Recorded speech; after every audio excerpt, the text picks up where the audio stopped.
VikesNow, I am Dustin Baker, and we are now after the draft. We are, 5 days removed, and the next step will be minicamp in 5 weeks. So we have the draft class, 7 dudes, an undrafted draft class of 17 players.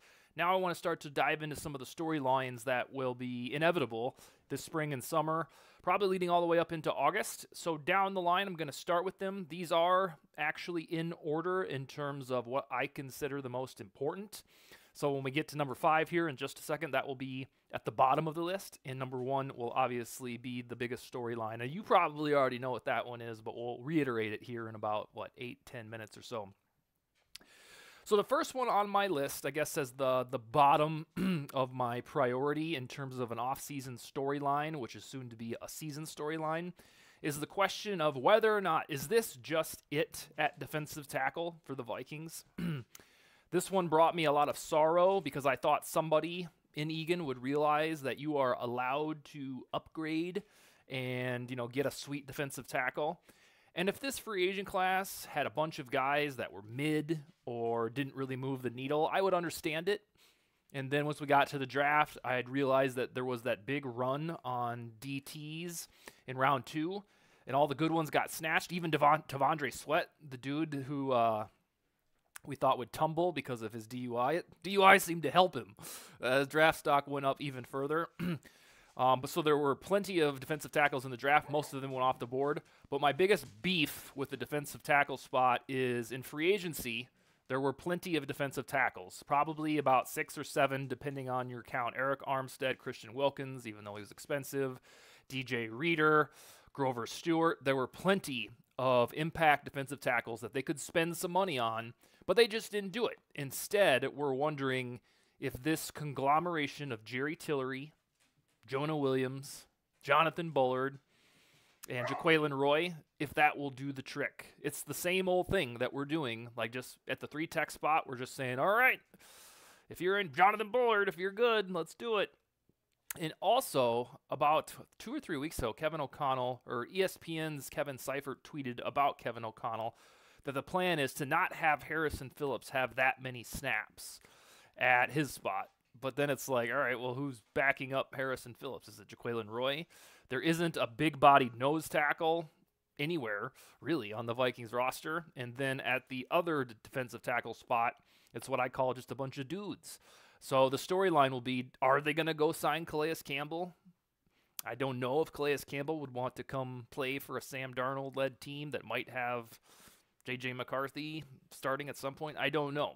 But the storyline will be, is this just it at defensive tackle? And we have to wait until next year until maybe they address it. The next one is really interesting suddenly, and I call it which defensive back or which defensive backs get cut. The Vikings used 4th-round draft capital, which is right on the fringe of this guy should make the team, hopefully morph into a starter. Anything lower than round 5 is kind of like, hey, if he gets cut next year or something, 2025, nobody will really care because he was a 5th-rounder. But Kyrie Jackson was drafted after J.J. McCarthy and after Dallas Turner, and he should make the 53-man roster, and based on his cocky attitude, it sounds like he's going to be a baller. The good problem to have is if Kyrie Jackson turns into something this summer, we already know the Vikings like all of their safeties, and there's like 6 of them. Then at cornerback, somebody's going to get cut, whether that is a Caleb Evans, Byron Murphy. I don't think Mekhi Blackman would be cut, but he's in the cornerback room. Andrew Booth and Shaquille Griffin, the newcomer, and Kyrie Jackson, the special teams guy Najee Thompson. There are too many decent defensive backs between safety and cornerback for these Vikings for all of them to make the team. So if you assume Byron Murphy's going to stay because, he's paid handsomely, you assume Mekhi Blackman, who played really good as a rookie, he's back. Those are probably guarantees, and then Kyrie Jackson, unless he shows up to training camp and sucks, he's going to make the team. That's 3 of them. So you're going to be analyzing whether or not Andrew Booth, Caleb Evans, Shaquille Griffin, not all of these guys are going to make the team. On the safeties, Harrison Smith, Cameron Bynum, Josh Metellus, Jay Ward, Lewis Seen, and Theo Jackson. They seem to like all of those guys. So it's almost is too much of a good thing in that you have a lot of bodies that are going to be right at that 53-man cutoff.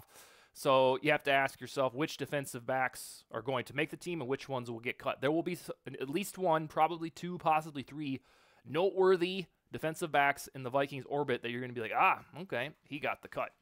All right, the next one is left guard. Blake Brandel, is he the fix? After all, Dalton Risner hasn't re-signed yet.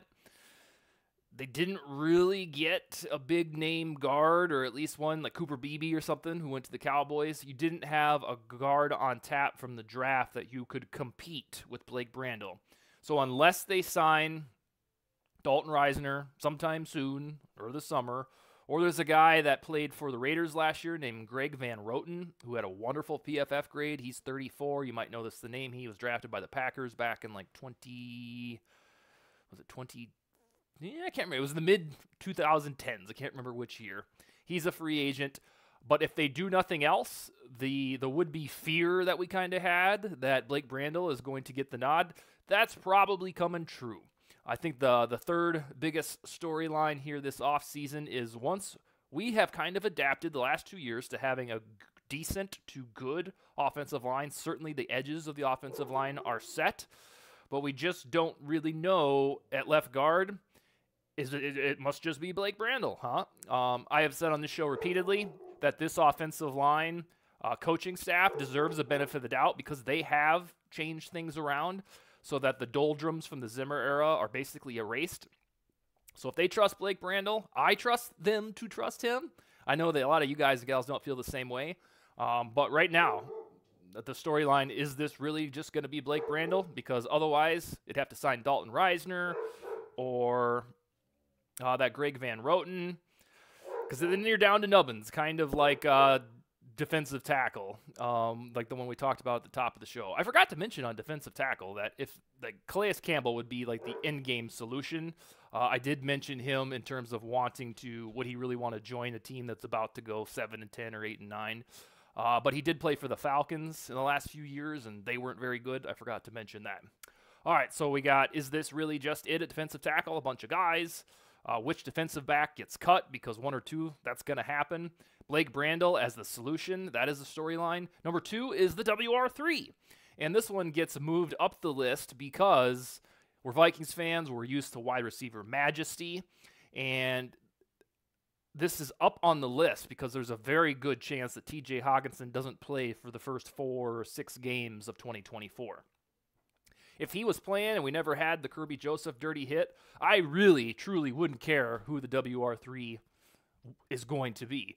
But when you take Hawkinson's obvious targets away from an offense that could have J.J. McCarthy slinging the ball, you want a decent WR3, and I just don't know that Brandon Powell or Trent Sherfeld or Jalen Naylor, Tristan Jackson, those are guys we should be talking about for WR4.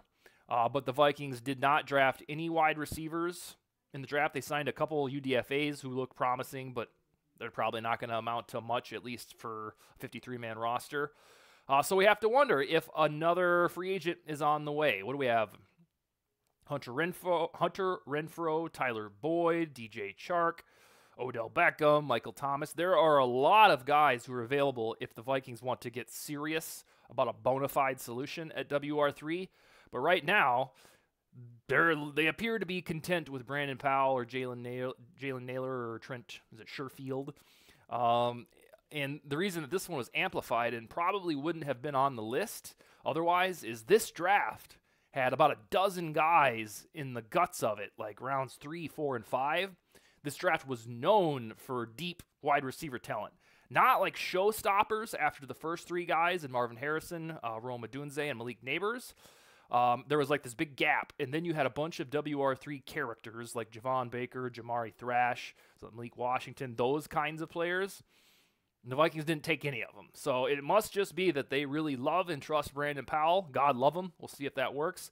But a storyline for sure, until they sign Tyler Boyd or Hunter Renfrow, is who's going to play WR3 with Brandon Powell as a slight favorite. And the reason this one is important is because one of the best tight ends in football probably isn't going to be around to start this season.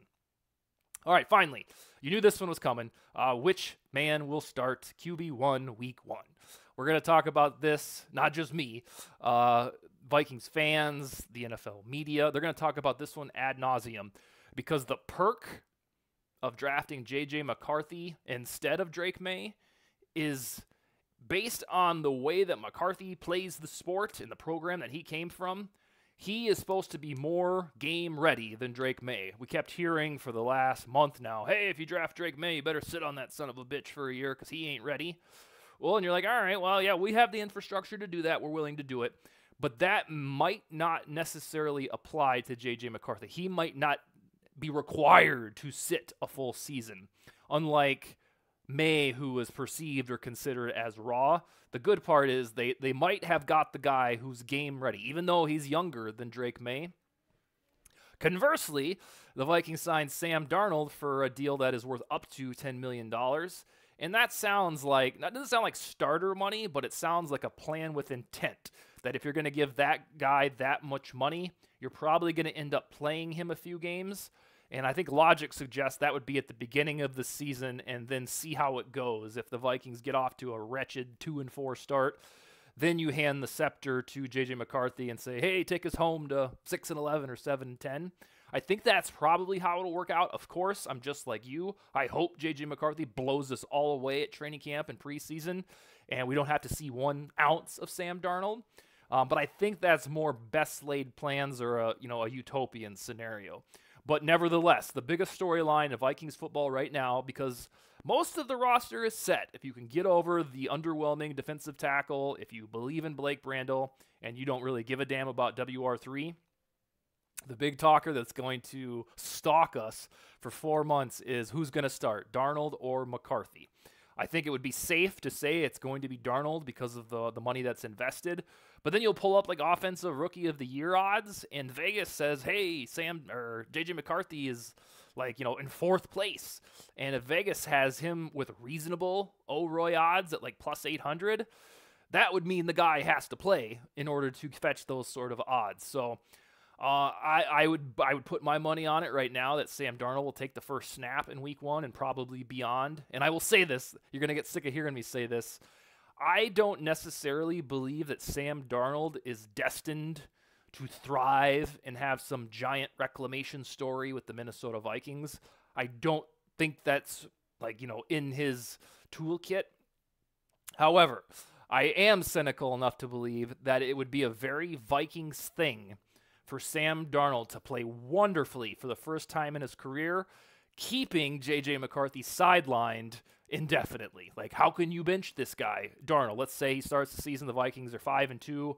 Darnold's got 14 touchdown passes, 3 picks, averaging 275 yards per game. This guy's money. He's hot. He's never had this type of grooming, these types of weapons. He's back. This is the guy that the Jets thought they were getting in 2018. I can see that storyline coming so far away, it's not even funny. It's really similar to last year when the Vikings were, 1-3 after 1-4 after losing to the Chiefs? And we tweeted, watch, without Justin Jefferson, who just got hurt against the Chiefs, the Vikings are going to start winning games. It would be the most Vikings thing ever if they do that. Wouldn't you know it? They went 5-0 without Jefferson. In that same vein, I'm here to tell you that Sam Darnold is going to be good in the Vikings offense because it's the most Vikings thing ever that we finally have this rookie quarterback that we're all excited about. And the other guy, Sam Darnold, just happens to be wonderful. I can see that coming from many miles away. We'll see if it comes to fruition. I don't even know if that would be considered a Baker Mayfield tale, probably. But beyond the shadow of a doubt, the biggest storyline that's coming to the internet near you is who will start week 1 for the Vikings. All right, that's all I got tomorrow. We're going to talk with Josh Fry about some of his draft takeaways that surprised him coming out of the draft. Not that, hey, it's a takeaway that the Vikings have a new quarterback. It's 5 things that surprised Josh Fry about the draft. We'll ask him to present those tomorrow. That's all I got for Tuesday. Skol, baby.